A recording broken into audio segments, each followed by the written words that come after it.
Siendo la hora, comenzamos a grabar. Buenos días y muchas gracias a todos los que nos han acompañado en estos webinars sobre laboratorio de innovación. En el día de hoy queremos compartir con ustedes lo que hemos observado en los últimos 2 años en cuanto a innovación legal en leasing y financiación basada en activos. Queremos que esto sea, entre otras cosas, un abrebocas para lo que vendrá más ampliamente dentro del foro legal latinoamericano que tendrá lugar en Miami el próximo 9 de noviembre y cuya información se encuentra disponible en la página web de thealtaconferences.com. Para los que no han participado en los laboratorios de innovación previos, queremos compartir con ustedes la razón de ser de estos laboratorios y por qué razón los hemos venido practicando. La verdad es que desde que llevamos toda nuestra trayectoria como consultores y en mi caso personal, habiendo pasado también por rol gerencial, una de las carencias que teníamos los gerentes era el tener la posibilidad en tiempo, energía y acceso a la información de poder desarrollar investigación y mantenernos al día sobre lo que está sucediendo en nuestra industria. Ahora que pasamos por la pandemia y que la pandemia ha representado una serie de desafíos y lecciones también aprendidas, encontramos que ya no es una situación puramente favorable, sino absolutamente indispensable el tener que mantenernos informados sobre los cambios que están sucediendo en el entorno que determinan los cursos de acción que nosotros tenemos que seguir hacia adelante dentro de nuestro negocio. Y por eso decidimos iniciar este ciclo de laboratorios de innovación que estamos desarrollando en forma mensual para el acceso y el mejoramiento continuo de todas las arrendadoras. Hoy queremos compartir con ustedes las innovaciones que están sucediendo en el área legal. Y lo que nosotros hemos venido observando en estos últimos años ha sido precisamente cómo el entorno legal ha venido evolucionando en forma silenciosa, pero de una forma muy importante. Y obviamente nos ha traído vientos a favor y nos trae vientos en contra. Y es importante que conozcamos ambos, o sea, tanto las ventajas que las evoluciones de la ley y de la jurisprudencia en general y de las regulaciones están trayendo al negocio y los que por otro lado se vuelven obstáculos para el desarrollo oportuno de los negocios. Entonces, hoy queremos precisamente compartir algunos y obviamente, dada la limitación del tiempo, no vamos a darle la profundidad que sí le queremos dar cuando estemos en Miami el 9 de noviembre a este y otros temas que simplemente queremos enunciarles en forma inicial a todos ustedes. Empecemos por mirar cuáles son las características. Perdón que a veces se nos atraviesan algunos micrófonos de los participantes que ingresan. Bien. ¿Dónde ha impuesto barreras la ley? Y es algo que es bien importante que lo conozcamos porque a veces está empezando en algunos países a salirse de control. La ley ha impuesto barreras en forma creciente al tema de supervisión y licencias para entrar al mercado. En algunos países especialmente, en otros tal vez, y vale la pena que lo anunciemos, en otros no ha sido tan grande. Pero lo que sí está apretándonos es la interpretación que se está dando por parte de los reguladores, por parte de los bancos centrales, superintendencias, comisiones bancarias y de valores, sobre las disposiciones que son tomadas de Basilea 1, 2 y 3. Y la forma como se están interpretando y se están aplicando están creando pánico y parálisis por análisis en el otorgamiento de crédito. Aquí quiero hacer un pequeño paréntesis también. Creo que muchos de ustedes han sido enterados de la noticia de la cesación de pagos de la compañía que este año termina siendo, o al cierre del 2021, terminó siendo la tercera compañía más grande de Latinoamérica y la más grande compañía independiente, que es Unifin en México. Va a ser muy interesante la evolución de este proceso de negociación que va a seguir en los próximos meses en relación con la situación de Unifin, pero tiene que ver en forma directa o indirecta, y en eso tenemos que ser cuidadosos con el debate sobre cuál debe ser la justa medida de regulación que deben tener las arrendadoras. Y nos preocupa un poco que situaciones tales como los anuncios de Unifin empiecen también a difundirse erróneamente entre la comunidad de los reguladores para imponer más cortapisas al negocio. Esa es una parte a la cual le tenemos mucho temor y queremos sinceramente buscar que entendamos bien todos la problemática que está relacionada con eso. Entonces, ese es, digamos, el segundo tema donde se han impuesto barreras. Hay un tercer tema que ha creado barreras para el desarrollo del negocio, que es el excesivo celo con el tema de protección de datos personales versus la transparencia necesaria para poder desarrollar un negocio cuando estamos en el mundo del crédito, versus la necesidad que tenemos de conocer a nuestros clientes precisamente para dar cumplimiento a las disposiciones contra lavado de activos y financiación del terrorismo,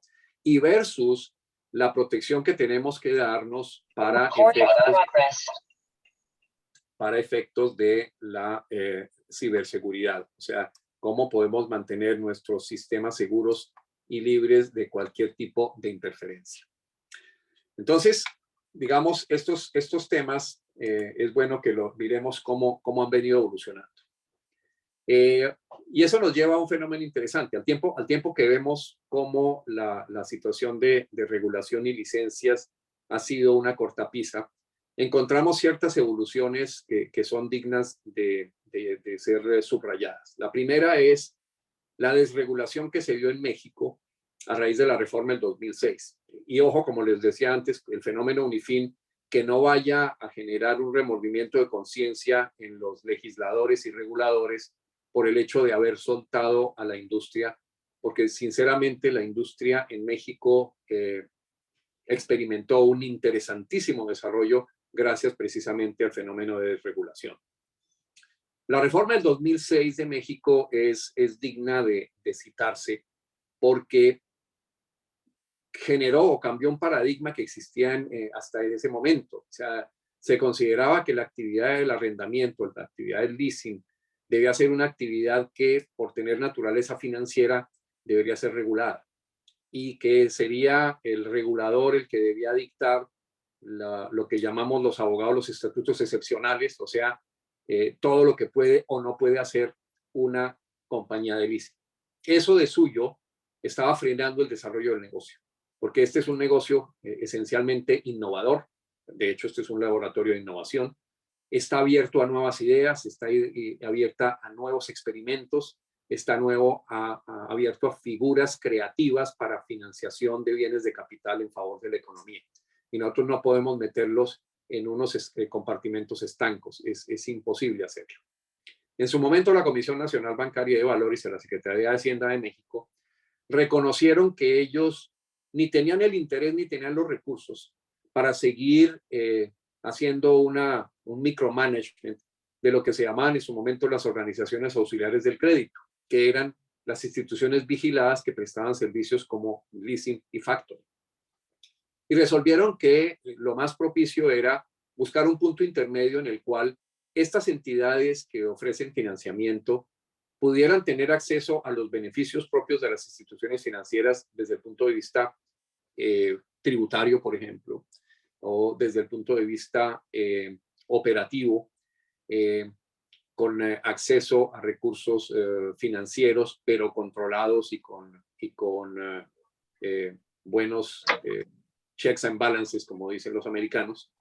Y entonces se creó una institución en la reforma del 2006 que fueron las sociedades, las SOFOMES, sociedades de financieras de objeto múltiplo, que en realidad han sido desarrollos importantes dentro de la industria y gracias a la cual la industria de leasing empezó a apoyarse mucho en el mercado de capitales. De nuevo les digo, la situación de Unifin no debe generar en este momento una reversa en relación con esa tendencia, pero es importante justamente que abramos los ojos para que no se produzca esa reversa. ¿Qué otro movimiento interesante con respecto a esta desregulación se empezó a dar? En Perú, y en medio de la pandemia, el Estado peruano emitió un decreto, el decreto 13 del 2020, dándole acceso a por lo menos registrarse en el Banco Central y tener característica de compañía de arrendamiento, digamos, legitimada o legalizada, a las que se inscribieran en la superintendencia de bancos e instituciones financieras del Perú. Finalizado, a partir de este momento pueden utilizar dispositivos electrónicos y hacer uso de los bancos. Perdón que no hemos podido hacer una interferencia. Bueno, entonces con esto logramos, o sea, el Perú abre las puertas a que entidades que no han tenido el proceso o no han sufrido el proceso de conseguir una licencia y regirse por las disposiciones bancarias, tenga la posibilidad de sí estar dentro de la posibilidad de conocerse cuál es su desempeño financiero y para eso creó ese sistema de registro que creo que hasta el momento ha funcionado bastante bien. No ha servido mucho para conseguir información financiera. Yo debo decir que cuando estábamos ya compilando el ranking de las instituciones de arrendamiento en América Latina, pues nos vimos privados del acceso a los estados financieros de varias de esas instituciones, inclusive muchas de ellas adujeron mantener esa información confidencial, muy respetable, pero naturalmente eso les hace estar fuera del radar y naturalmente les puede afectar también las posibilidades de conseguir fondeo. El tercer movimiento de regulación se ve ya en la ley de leasing de Guatemala. La ley de leasing de Guatemala es tal vez el más reciente de los cambios legislativos que se han presentado y llama la atención que dentro de la ley se permite celebrar operaciones de leasing en calidad de arrendador a cualquier tipo de persona natural o jurídica. No es necesario que se encuentren vigilados. Naturalmente, la otra cara de la moneda es, como lo tenemos en la mayor parte de los países, esas instituciones no tienen acceso directo a captar dinero del público, tienen que financiarse como se financian todas las instituciones de tipo comercial. Y eso está bien, porque eso permite justamente el ir ingresando a los mercados de capitales en una forma ordenada y obviamente ofreciendo acceso a la información, practicando las mejores prácticas en gobierno corporativo y haciendo posible que las compañías puedan mantener una estructura de crecimiento acorde con las mejores prácticas. Ahora bien, en Argentina y en Chile, la industria de leasing se encuentra liberada. Argentina tiene una ley de leasing que data a 1994, que se ha venido modificando en los últimos años, pero nunca modificando el tema de la posibilidad de libre acceso por parte de cualquier arrendador. Hoy en día, la ley de leasing de Argentina forma parte del Código Civil argentino, pero en realidad permite el libre acceso de varios arrendadores. Chile no tiene ni siquiera una ley de leasing y sin embargo tiene una de las industrias de leasing más desarrolladas del continente. No ha tenido necesidad de generar una ley. Y el ejemplo de Chile es notable porque la jurisprudencia, o sea, los jueces, han sido quienes han desarrollado el entendimiento del negocio de leasing y hoy en día la eficiencia en el ciclo de vida y en la forma como se ejecutan los contratos de leasing en Chile es una de las más grandes de América Latina. Brasil, que empezó regulado en los años 60 y donde hoy en día tenemos un sistema dual, donde por un lado están los bancos múltiplos que tienen licencia para celebrar operaciones de leasing o arrendamiento mercantil financiero y arrendamiento mercantil operacional.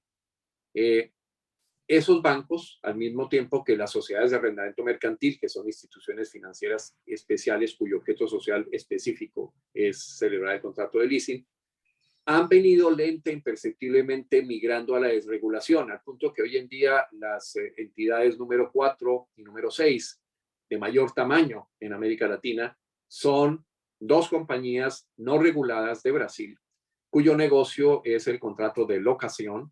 Se trata de Localiza y Movidas, que son dos compañías que han crecido en una forma impresionante y que son dignos ejemplos de cómo este negocio puede desarrollarse sin necesidad de estar estrictamente regulado. Entonces, digamos que esta tendencia juega un poquito a favor, o sea, la posibilidad que hay de que los sujetos que celebran arrendamiento en calidad de arrendadores no tengan barreras regulatorias de acceso al mercado. Ahora bien, ¿qué podemos predicar hacia adelante con respecto a este tema? Bueno, pues la supervisión nos llega por vía directa o por vía indirecta. O sea, la supervisión nos llega directamente cuando, para celebrar el negocio, tenemos que pedirle permiso al regulador financiero para poder funcionar y tenemos que estarle reportando al regulador financiero todo lo que hacemos. La regulación se vuelve o afecta indirectamente a la industria cuando nosotros tenemos que acudir al fondeo de los bancos y los bancos tienen que calificar la cartera que nos están otorgando a nosotros en función de la calidad de los activos vista desde la perspectiva de la regulación financiera. O sea, aquí estamos hablando de temas tales como si el colateral que ofrecen las compañías de leasing que están recibiendo crédito de los bancos es una garantía admisible o no es una garantía admisible, si las reglas de valoración de la garantía se cumplen de manera que puedan ofrecer un colateral adecuado y que para efectos de la estimación de las pérdidas esperadas, por lo tanto de las provisiones que tienen que constituir los bancos sobre la cartera, existen reglas de juego claras y existe una certeza de cuál es la metodología que se tiene que cumplir. Eso lamentablemente no está claro en buena parte de las instituciones. Y yo les debo participar que nosotros personalmente hemos tenido que intervenir en función de nuestra posición de asesores de la Corporación Financiera Internacional para poder apoyar a algunos sistemas bancarios y reguladores para que entiendan de una manera adecuada cuál es la dinámica de la valoración, de la gestión de valor de los activos dados en leasing, al mismo tiempo que uno de sus primos hermanos más cercanos, que es la figura de las garantías mobiliarias. Ese es otro de los temas que justamente vamos a compartir con ustedes. En este mapa podemos ver un poco cómo la industria activa del leasing puede estar más o menos regulada. Mientras más oscuro el rojo, más regulada está la industria. Entonces ahí vemos, por ejemplo, que Brasil tiene esa regulación de la cual estamos hablando. En Colombia, la regulación del leasing financiero hace que sea exclusivo que la operación de leasing financiero solamente la pueden hacer establecimientos de crédito. Antes del 2010 tenían que ser compañías de financiamiento llamadas comerciales que tenían acceso a captación de dineros del público por la vía de los depósitos a término. En el 2010 se autorizó a la banca a operar como banca múltiple, como banca universal, y lo que vino a suceder fue que los bancos que formaban parte de los grupos donde había también compañías de leasing organizadas como compañías de financiamiento, terminaron todos absorbiendo a sus compañías de financiamiento. En ese momento, la verdad, no queda una sola compañía perteneciente a un banco que celebre operaciones de leasing por fuera de esa instancia. Y eso entonces ha generado una segunda circunstancia, y es que ya desde la perspectiva de las normas de Basilea, y particularmente desde la perspectiva de la relación de capital adecuado, ha habido algunos inconvenientes que son importantes de subrayar, y a eso queremos dedicarle unos minutos aquí adelante. ¿Qué es lo que vemos nosotros que está sucediendo? Muchos bancos están reduciendo o incluso cerrando sus unidades de leasing. Al revisar el comportamiento de la industria en el 2021, y eso lo veremos en mayor detalle durante la conferencia latinoamericana en Miami los días 9, 10 y 11, buena parte de los bancos cayeron en volumen, cayeron en la calidad del portafolio. Muchos bajaron muchos puestos justamente durante el periodo de pandemia. Y una de las razones principales es que la regulación fue algo que impuso un poco el freno. El otro es la tendencia que ya veíamos venir de los bancos de dejar de considerar la importancia que tienen las unidades de leasing para volver el leasing en un producto más. Y esto hace que, por el otro lado, los bancos también restrinjan el otorgamiento de crédito a empresas de leasing y de renting independientes. Unos lo restringen para tratar de no alimentar a la competencia, otros lo restringen simplemente porque le tienen miedo al riesgo, porque francamente no lo entienden. Ahora bien, ¿cuáles son estas innovaciones de Basilea 1, 2 y 3 que realmente se han vuelto un poquito en esa barrera de desarrollo de la industria del leasing hacia el futuro? Yo creo que es importante entenderlas porque los mismos reguladores no las están entendiendo bien. Ni están entendiendo su origen, ni están entendiendo su razón de ser. Entonces empecemos desde el principio. El principio va a 1975. En 1975 hubo un conflicto entre varios bancos que tenían filiales internacionales y donde una de esas filiales internacionales entró en cesación de pagos con el resto de la industria. Eso generó una señal de alarma e hizo que se reuniera un club de reguladores alrededor del Banco de Pagos Internacionales, que era una organización que se había creado desde el final de la Segunda Guerra Mundial para manejar todo el proceso de canje de pagos entre bancos centrales. Entonces, frente a la crisis que se presentó en los años 70, estos bancos centrales se reúnen, en realidad eran alrededor de unos 4 o 5 bancos centrales, la mayoría europeos, y el Federal Reserve de los Estados Unidos, y resolvieron celebrar un convenio que llamaban el Concordat, básicamente donde se comprometían a cooperar como entidades regulatorias para que las reglas del juego fueran uniformes y no se presentaran sorpresas que llevaran a un fenómeno de cesación de pagos internacionales. Cuando viene la crisis de 1982 en la banca, especialmente latinoamericana, en el 82 se presenta una crisis en varios países, el Concordat entonces se empieza a revisar y desemboca en lo que es el Acuerdo de Basilea sobre convergencia internacional de medidas y normas de capital. Y sobra decir que en este momento ingresan a ese club ya los bancos centrales y los supervisores que operan en países en vías de desarrollo. Entonces, no solamente se extiende a toda Europa, incluyendo Europa Oriental, sino que también se extiende a América Latina y África y Asia. Entonces, tenemos ya un primer acuerdo, que es el famoso Acuerdo de Basilea, que viene a funcionar y establecer una serie de medidas que las superintendencias y bancos centrales locales empiezan a implementar, como normas de capital mínimo, como reglas para establecer provisiones sobre cartera, etc. Y en ese momento era el regulador el que fijaba absolutamente todo. La realidad siempre supera a la regulación y cuando ya empezó a verse que estas reglas fijadas por los reguladores centrales no estaban funcionando, entonces se dio origen a un proceso consensuado, si se quiere, que es el proceso que genera Basilea II. Y en 1999 se emite entonces el documento que hoy en día se conoce como Basilea II, que básicamente consagra 3 pilares fundamentales. Uno es establecer los requisitos de capitales mínimos que deben cumplir las instituciones financieras. Otro es definir cómo debe ser el proceso de supervisión bancaria. Y el tercero, y más importante, es el de proveer por una disciplina y transparencia del mercado. En el 2004, entonces, se emite un documento intermedio, por decirlo así, un desarrollo posterior de lo que ha sido Basilea II, y sale lo que se llama Basilea 2.5.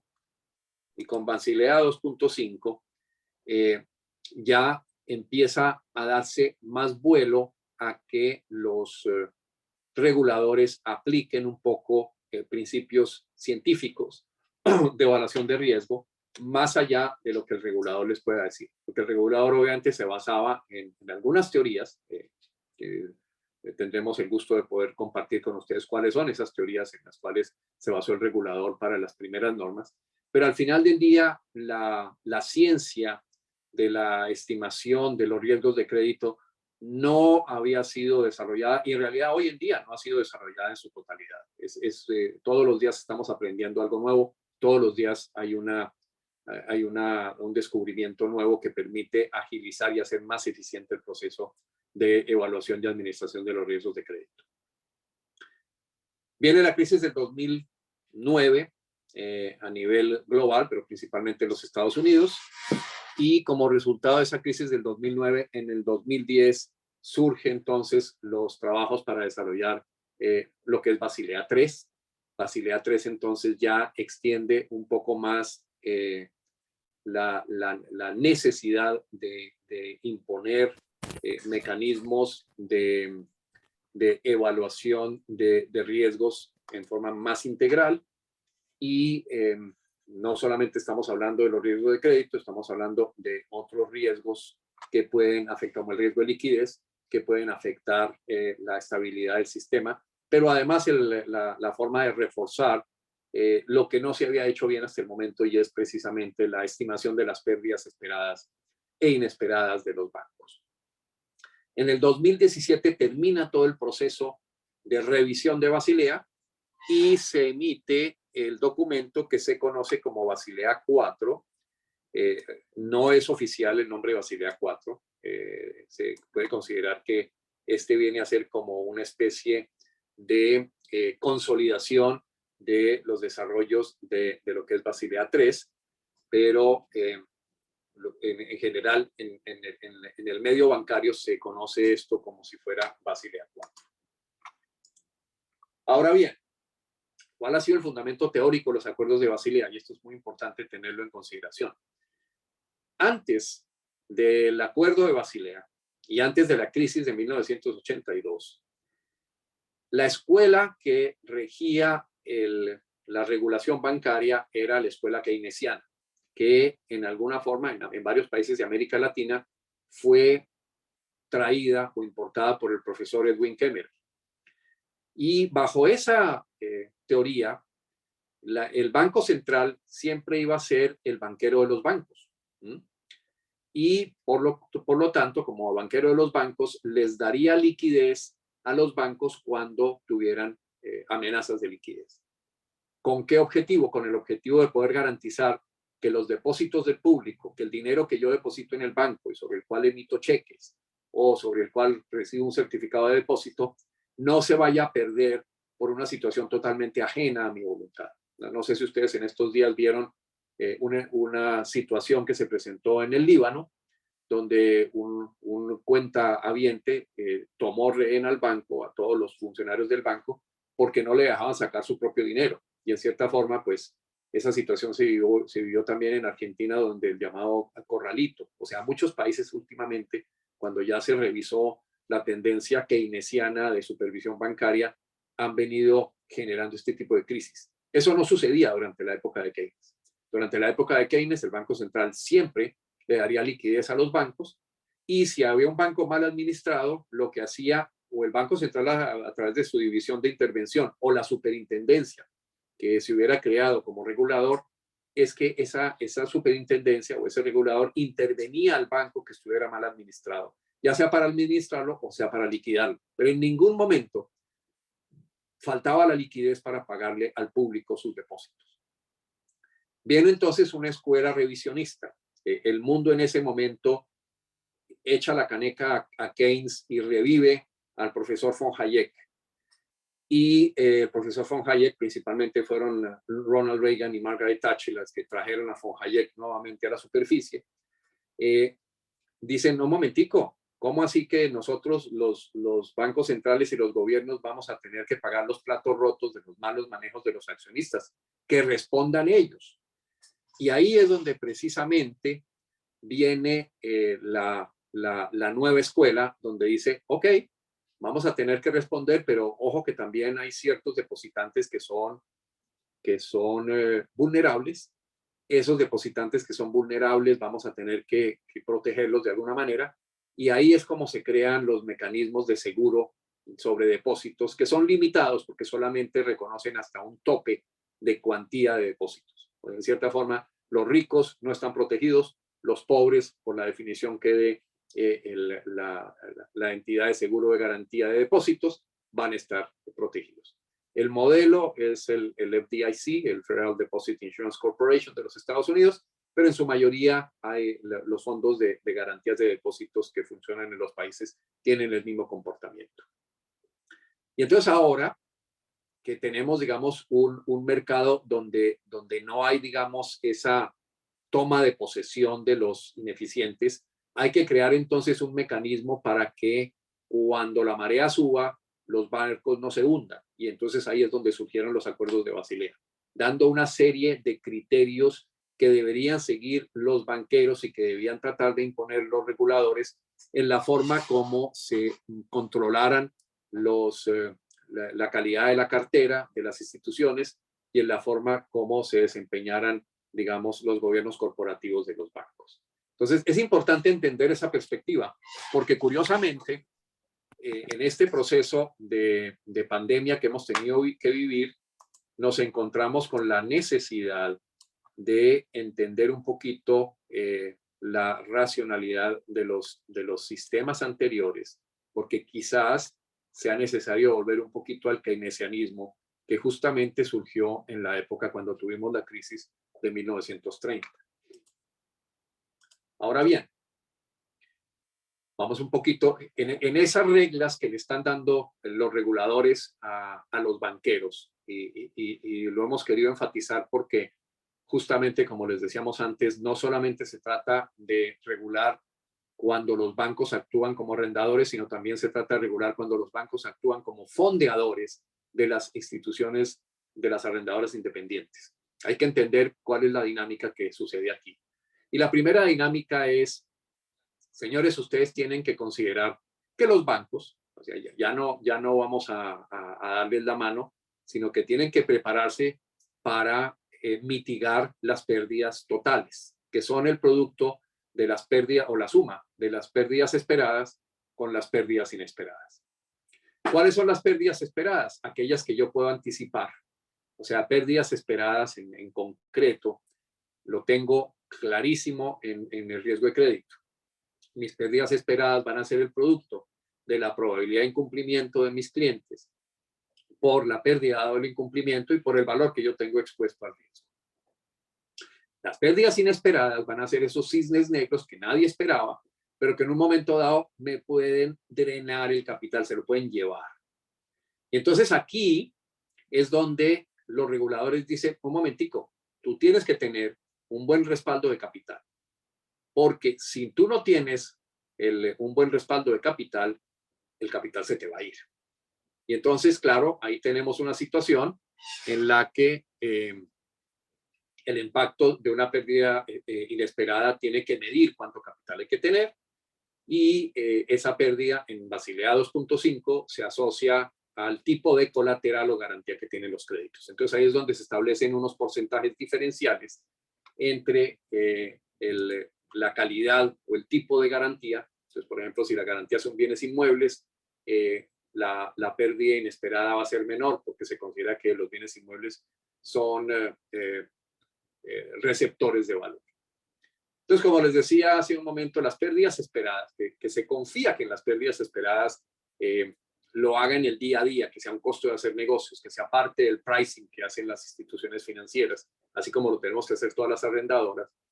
Las pérdidas esperadas son entonces el producto de esa probabilidad de incumplimiento o probability of default, de ahí el PD, multiplicado por la pérdida dada el incumplimiento o los given default. Y eso multiplicado por el valor que está expuesto, que sería la exposición al incumplimiento o el exposure al default. Entonces eso, digamos, en amarillo vemos las pérdidas esperadas, lo que es costo de los negocios, eso lo tenemos nosotros que calcular y determinar dentro de nuestro negocio en el día a día y ojalá lo tengamos considerado dentro del pricing. Porque al final del día, cuando vamos a cerrar los estados financieros y los señores auditores nos van a decir de dónde sacas para provisiones, yo ya lo tenía dentro de mi pricing. Pero las pérdidas inesperadas entonces ya van a ser la suma de las deficiencias que tuvimos en la estimación de las pérdidas esperadas. O sea, yo hice una provisión, pero se me presentó un fenómeno imprevisto, como una pandemia, por ejemplo, y perdí más de lo que yo había previsto que iba a perder. Puedo tener pérdidas por riesgos operacionales. Fui víctima de un fraude. Puedo tener pérdidas por fuerza mayor o caso fortuito. Se presentó un terremoto, un huracán, una inundación, unos incendios masivos y eso me generaron unas pérdidas que yo no había esperado.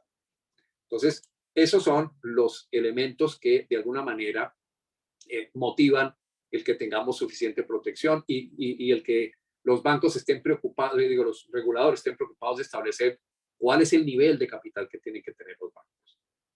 Entonces, aquí en este ejemplo estamos sacando algo muy simple, un análisis muy simple y es cuál es la incidencia que tiene la calidad del activo en las pérdidas esperadas. Entonces, obviamente todo depende de cuánto valor conserva el activo. El valor del activo está en la raya naranja y la exposición al incumplimiento está en la raya azul. Si el activo vale 80 en el momento, ese es el primer escenario, y la exposición vale 100, pues obviamente el banco va a tener una pérdida esperada de 20. Si por el contrario el activo vale 120 y la exposición vale 100, pues no va a haber pérdida por parte del banco. Y en algunos casos, eso es lo bonito que tiene el negocio del leasing. En el caso del leasing, esos 20 son una ganancia adicional para la arrendadora. Obviamente, si estamos en una situación en la cual la opción de adquisición que se le haya dado al cliente haya expirado o no haya opción, que sucede pues sobre todo en el caso de los negocios de leasing operativo. Entonces, aquí Basilea II dio dos escenarios. Un escenario es, hay un método estándar que es el que el regulador fija. Y hay otro escenario que es, hay un método que nos permite basar en clasificaciones internas el cálculo de las estimaciones de pérdida dado el incumplimiento y el cálculo de la probabilidad de incumplimiento. Entonces, hay un método básico dentro del método basado en calificaciones internas.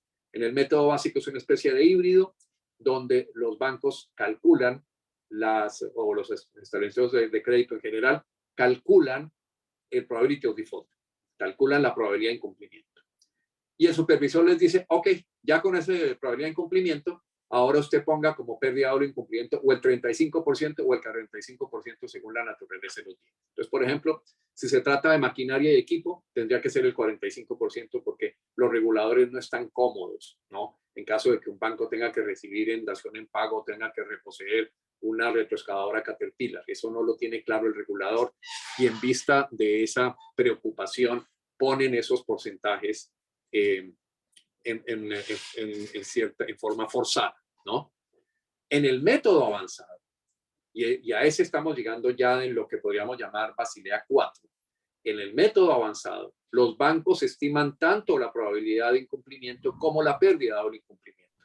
Y ahí entonces los bancos tienen que basarse en aplicar unas políticas y procesos muy claros de asset management.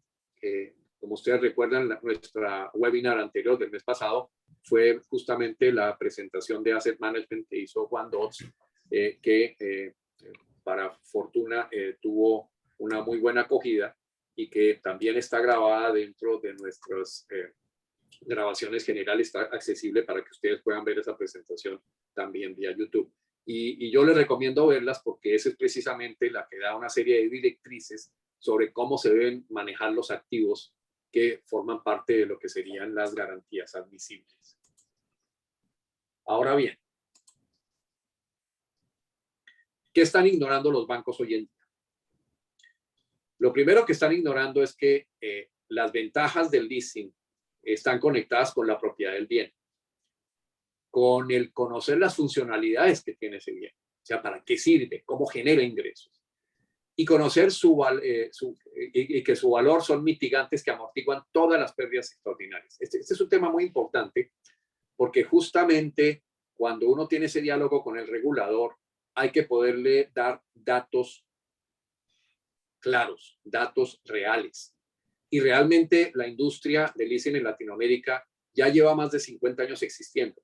Ya tenemos datos que podemos nosotros presentar sobre cuál ha sido el comportamiento de las pérdidas, tanto ordinarias como extraordinarias. O sea, las pérdidas extraordinarias se presentan cuando hay fenómenos imprevistos, como pudo haber sido la crisis financiera del 2010, y de hecho de ahí salieron varios estudios.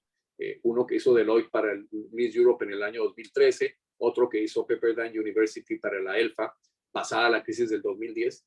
Y en ambos casos, esos dos estudios que analizaron en forma muy detallada el comportamiento de las carteras de compañías de leasing, encontraron que las pérdidas,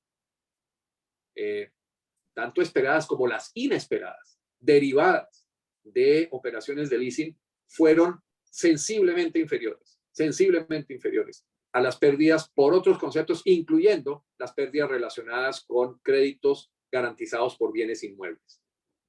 Hoy, cuando nosotros tenemos el diálogo con los reguladores dicen, no, yo no tengo ningún problema con los bienes inmuebles porque siempre conservan valor. Tengo problema con el leasing de equipos. Bueno, si tú miras bien los datos, te vas a dar cuenta que el leasing de equipos ha registrado históricamente pérdidas en un 90% más bajas que las pérdidas que se han tenido que castigar los bancos por su exposición a bienes inmuebles. Y eso es algo en lo cual hemos sido flojos los profesionales que estamos en el negocio del leasing en argumentarles y en sustentarles a los reguladores.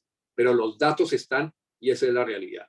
Entonces, eso es muy importante tener en cuenta porque claramente cuando vamos al segundo tema, y es ya lo que viene la nueva técnica del manejo de los riesgos integrales, de la exposición a riesgos integrales, que eso viene a ser Basilea 4, ahí tenemos nosotros que decir, ya como banqueros, ya como operadores de leasing, estamos preparados para generar el método de calificación interna avanzada, porque nosotros sabemos cómo calcular tanto la pérdida, la probabilidad de incumplimiento como la pérdida del incumplimiento.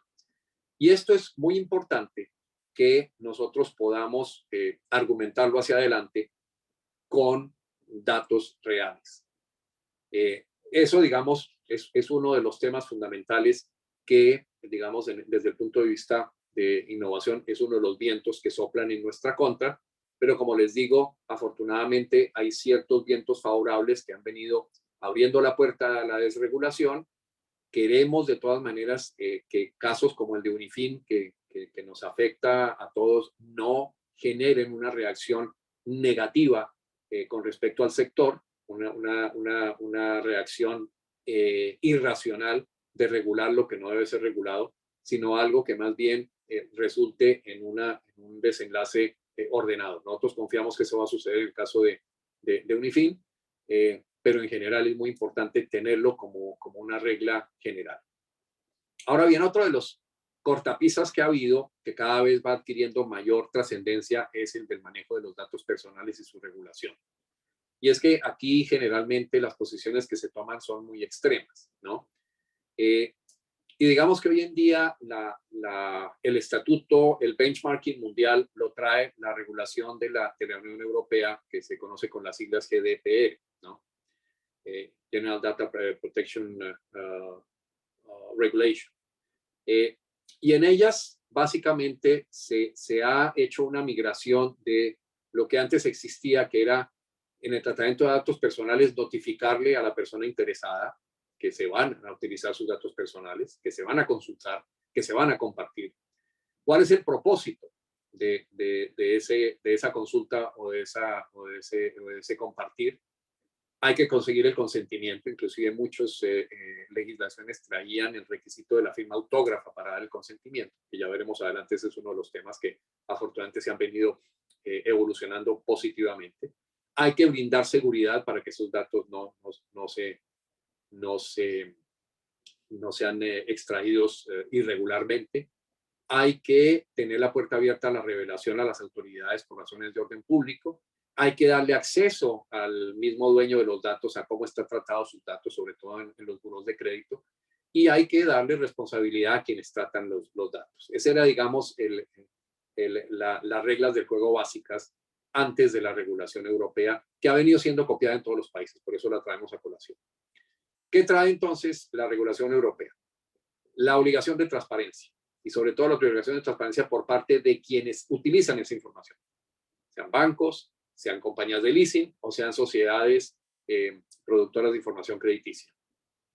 El propósito del tratamiento de datos tiene que ser legítimo y aquí se crea un principio como de carga de la prueba para decir yo estoy consultando esa información porque mi propósito es legítimo, es darle un crédito a esta persona. Yo no estoy haciendo aquí un espionaje para tratar de ver cómo la chantajeo, sino todo lo contrario, estoy tratando de hacerle un bien. El tratamiento que se haga tiene que ser proporcional al resultado final que se espera con ellos. El Estado tiene que estar supervisando cómo están manejando sus datos. Y se controla un tema que para nosotros, yo personalmente tuve la responsabilidad legal regional de CIT en toda América Latina y uno de los dolores de cabeza que teníamos era que la información crediticia que se recibía en países como Argentina, Chile, Brasil, México, Colombia, eran procesadas por un servidor ubicado en los Estados Unidos. Y eso técnicamente podía ser una violación legal. Técnicamente porque la única forma de resolverlo es que haya autorización, pero ya esta norma establece más allá de la autorización del usuario, el que haya unos niveles de protección que debe darse para que la exportación del dato no comprometa a la persona dueña de sus datos personales. Ahora, pasemos un poco a los progresos que traen las leyes. Al final de esta presentación, vamos a abrir un poco de espacio para preguntas y respuestas. Y de nuevo, para quienes no se puedan quedar, pues naturalmente van a poder ver la grabación completa hacia adelante. ¿Qué progresos traen las leyes que hagan más eficiente nuestro logro de objetivos de negocio? Bueno, el más importante es lo que nosotros hemos llamado el e-leasing.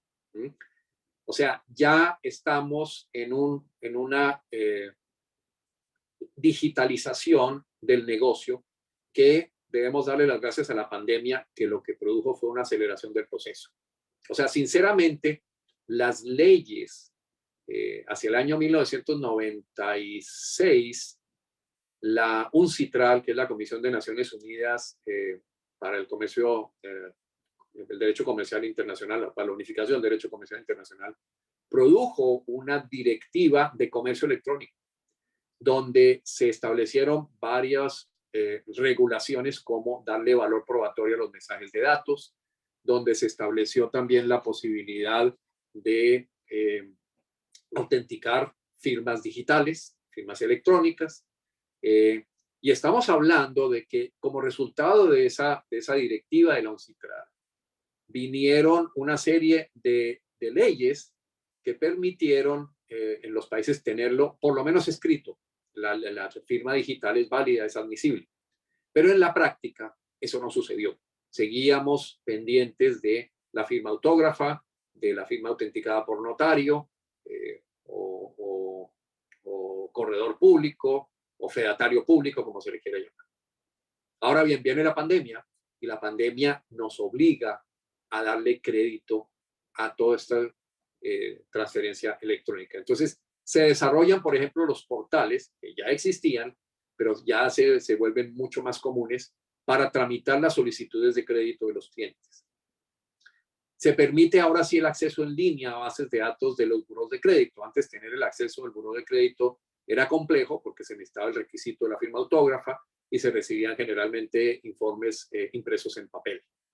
Hoy en día ya existe una interacción, obviamente con sujeto a responsabilidad, pero existe una interacción para que permita hacer la consulta en los buros de crédito en línea. La información financiera se puede validar en línea.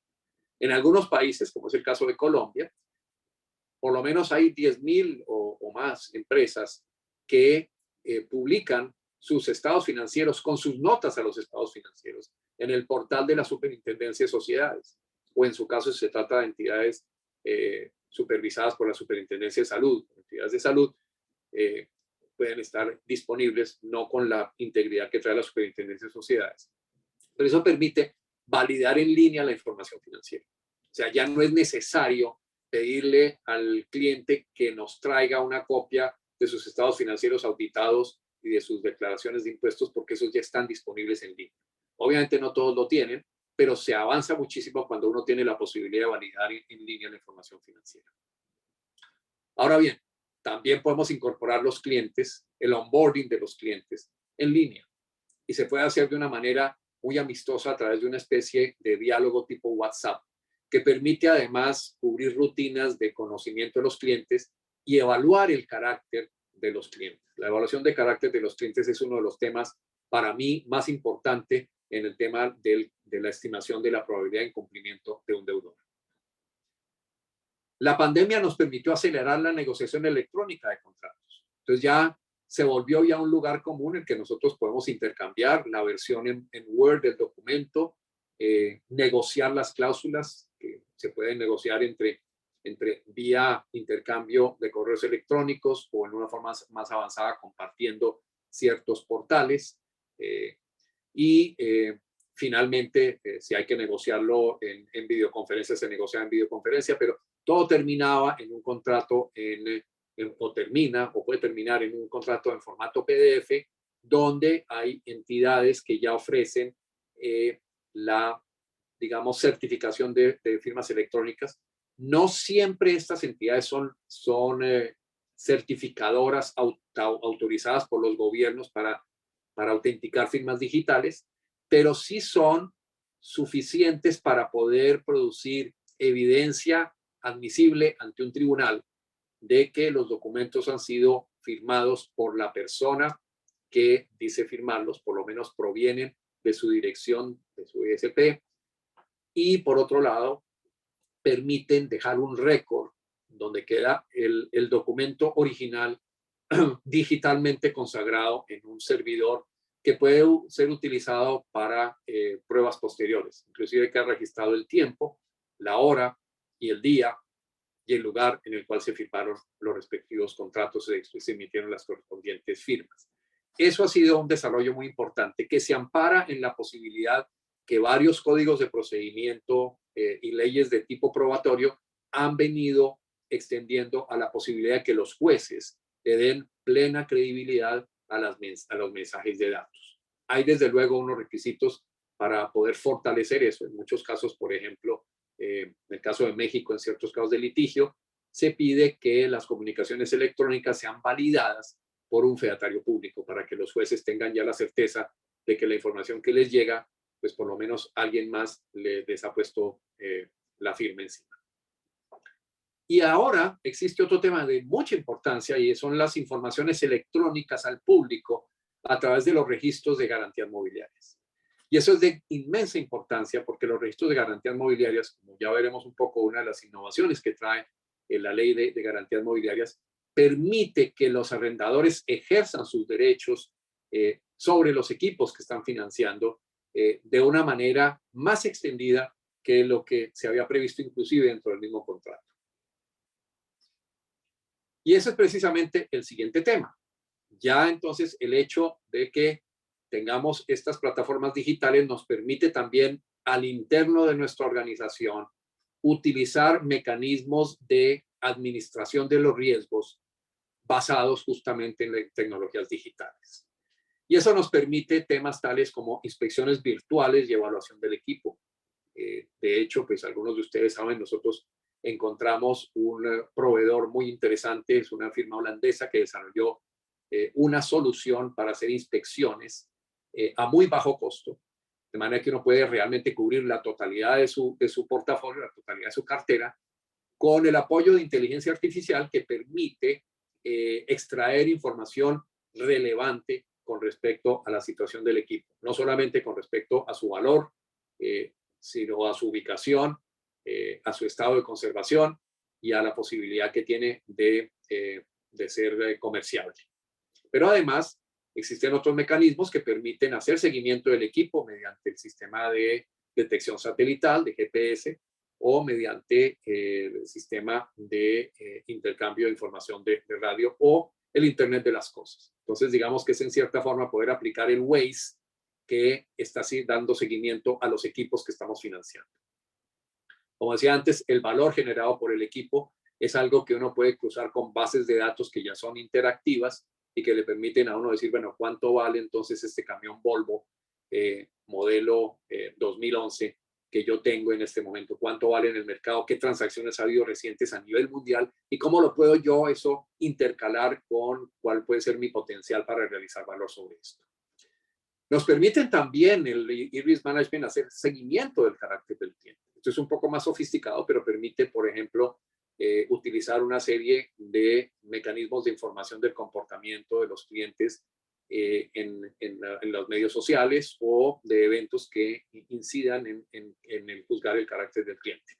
Sobre el juzgamiento del carácter del cliente tenemos otro tipo de webinars en los cuales profundizamos en este tema.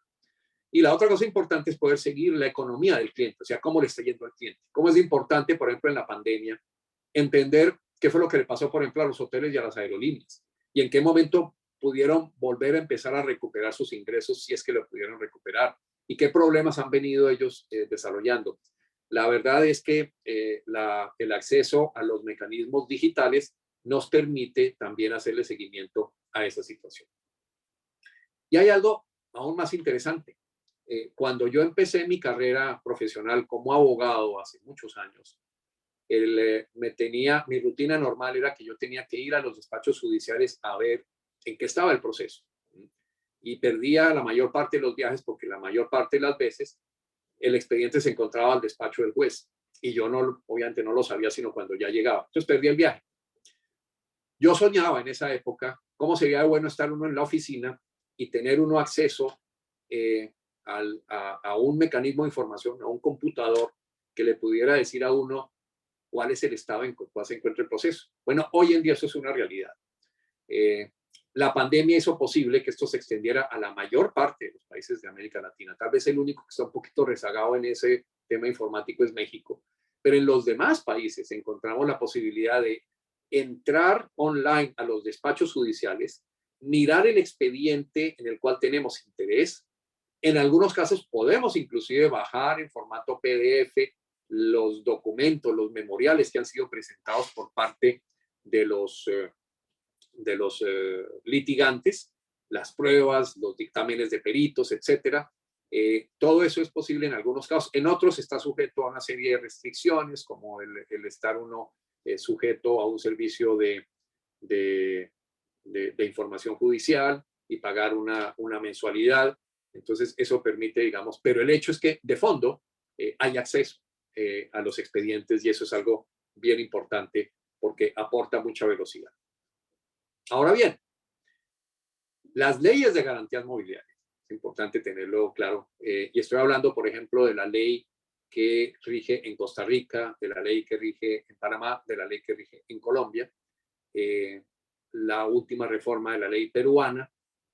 Todas estas leyes permiten un mecanismo de ejecución que se llama pago directo. Y eso equivale a lo que se llama self-help en el sistema americano. En este que podemos llamar organigrama, si se quiere, pero en realidad es un flujograma, se ven las diferentes alternativas que hoy en día la ley americana provee y que precisamente la ley de garantías mobiliarias de los países que acabo de mencionar, digamos que en cierta forma copió.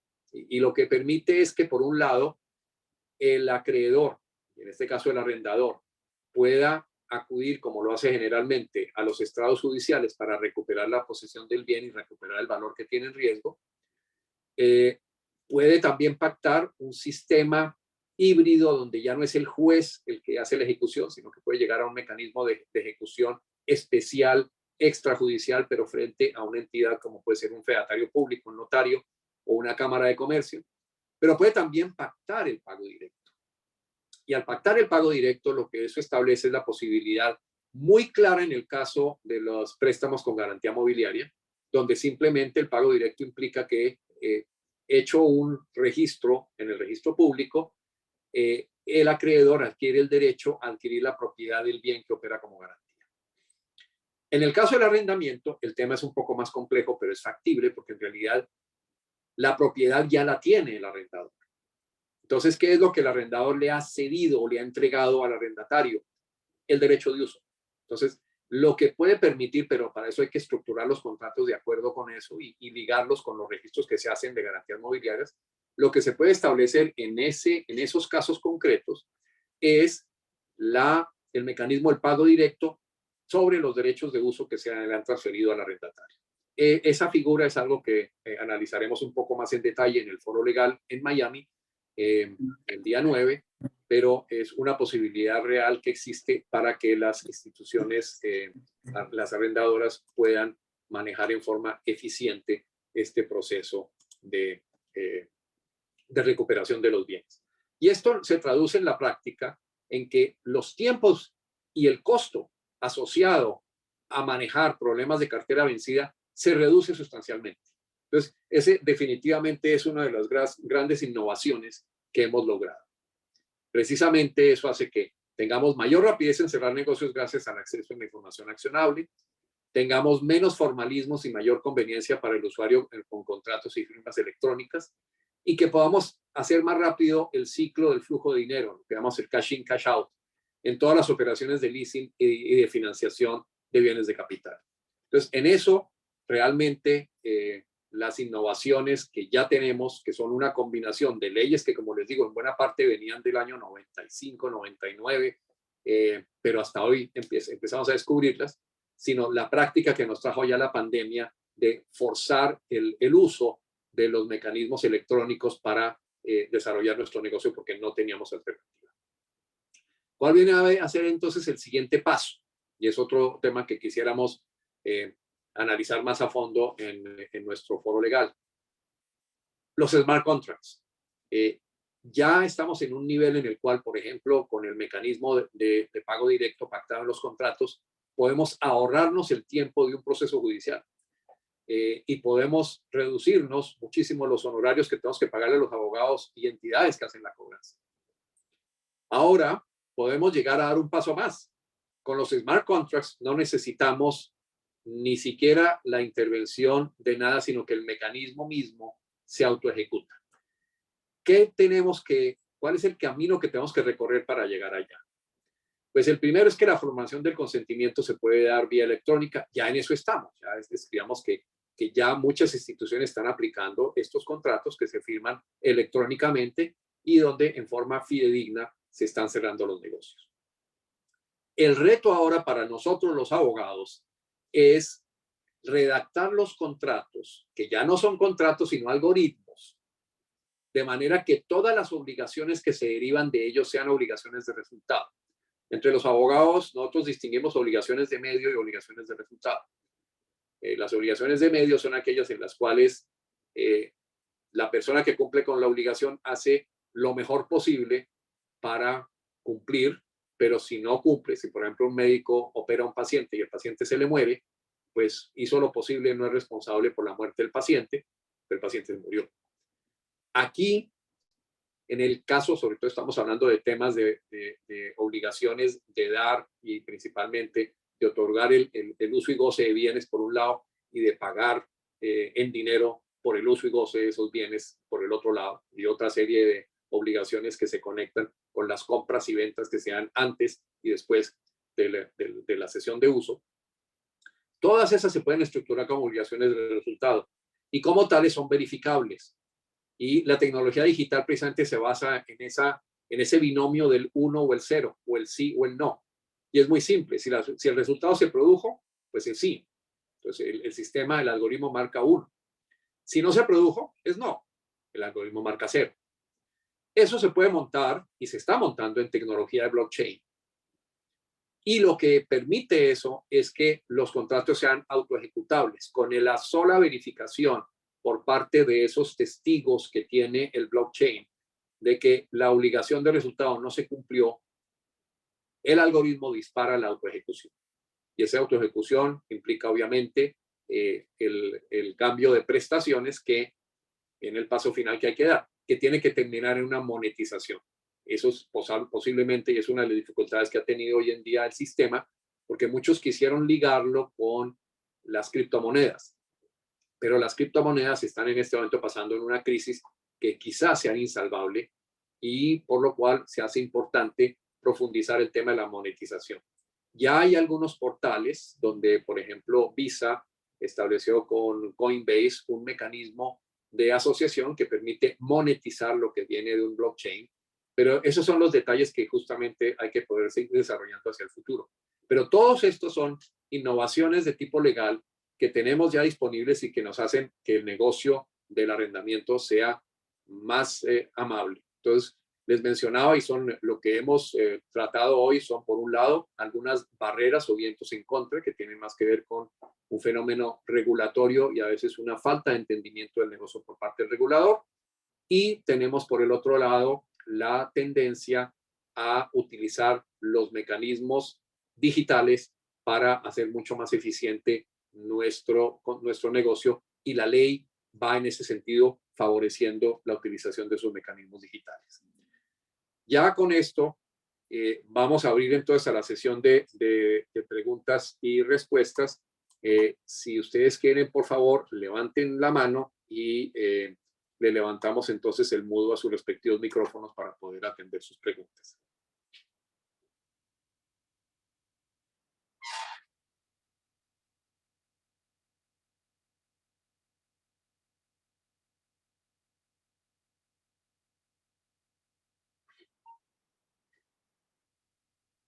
Tenemos, ok, varias manos levantadas. Vamos a ubicar estas manos levantadas. Entonces, José Antonio Aguirre. Adelante, José Antonio. Hola, Rafael. Bueno, hola a todos, ¿cómo están? Bien, gracias, José Antonio. Qué gusto. Ciertamente, la innovación en todo lo relativo a las posibilidades legales y los términos formales, como bien lo has descrito, hay varios habilitadores que tienen que ver muchísimo con la digitalización inclusive del proceso mismo legal, ¿no? Bueno, obviamente más allá, hablando de la contratación de nuevas operaciones. Lo que ocurre, creo yo, y también lo has mencionado, pero digamos, lo vivo digamos, más en el presente y con mucha incidencia, es que a la par hay que tener soluciones tecnológicas que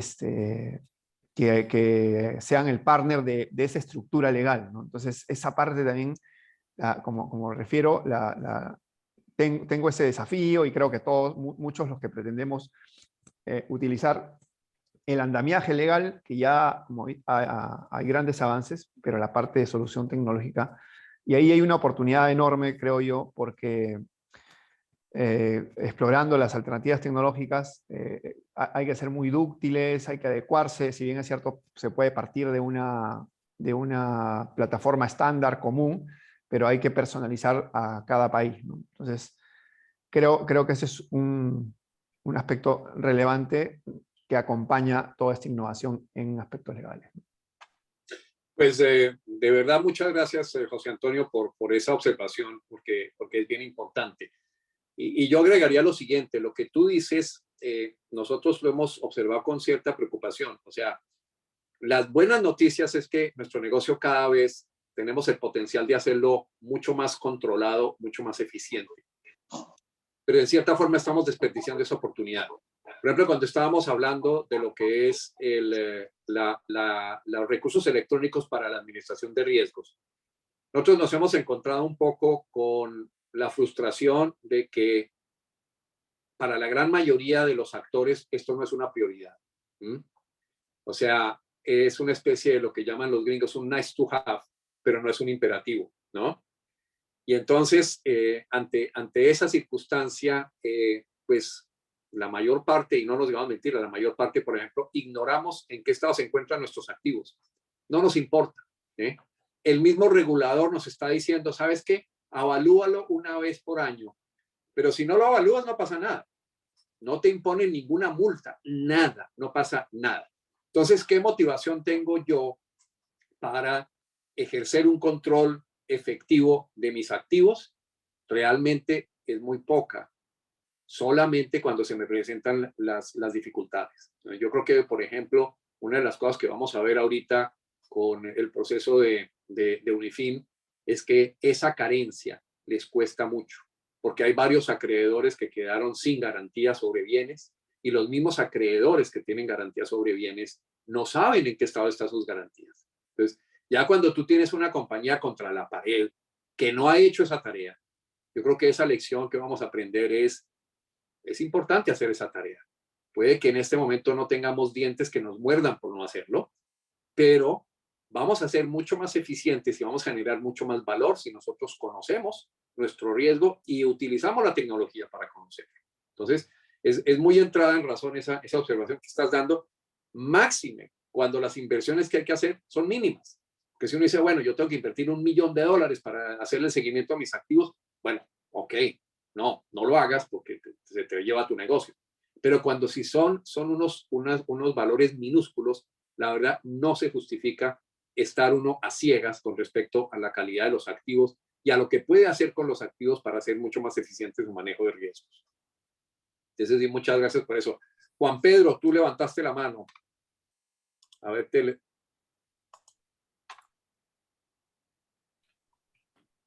Hola, ¿qué tal? Buen día. ¿Cómo estás, Rafa? Bien, gracias, Juan Pedro.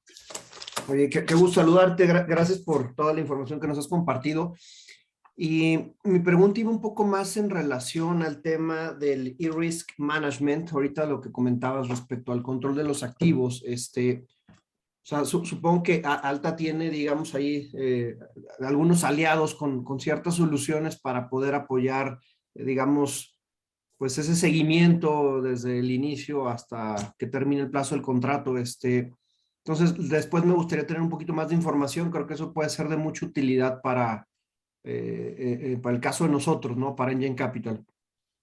Pues si me permites un minuto en general, sujeto Claro. a que después haga algo más privado, yo le pediría a Juan Dodds que haga una pequeña descripción de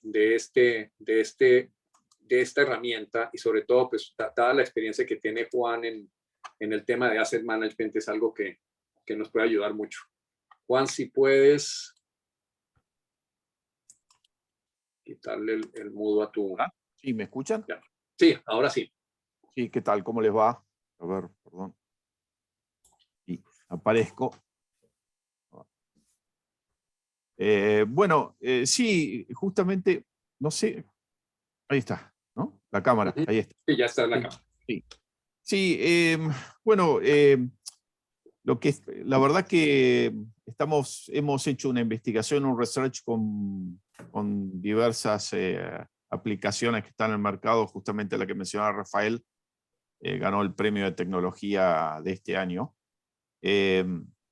Y bueno, y pueden utilizarse diversas cuestiones. Lo que nosotros generalmente priorizamos es el tema de flexibilidad y delivery, ¿no? Flexibilidad en cuanto a que es muy distinto inspeccionar un carro que una grúa torre, un centro de mecanizado. Uno quiere ver distintas cuestiones, ¿no? Entonces lo que priorizamos es que el protocolo de inspección siga dos parámetros. Uno, tenga considerado el tipo de equipo que debe inspeccionarse y después que tenga la facilidad de poder seguir distintos protocolos, depende de la situación. No es lo mismo decir lo que se dice, bueno, un touch to reality, está ahí el equipo, están funcionando, que la inspección requerida para un proceso de remarketing. Uno necesita mayor cantidad de fotos, mayor descripción del estado, porque, bueno, inicia un proceso de venta. Entonces, bueno, hay compañías que lo están utilizando, este tipo de soluciones, desde el delivery and acceptance, o sea, desde la entrega, como prueba de entrega, en cuanto a poder decir el equipo está entregado en funcionando en determinado lugar, en condiciones, ¿no? Y que al mismo tiempo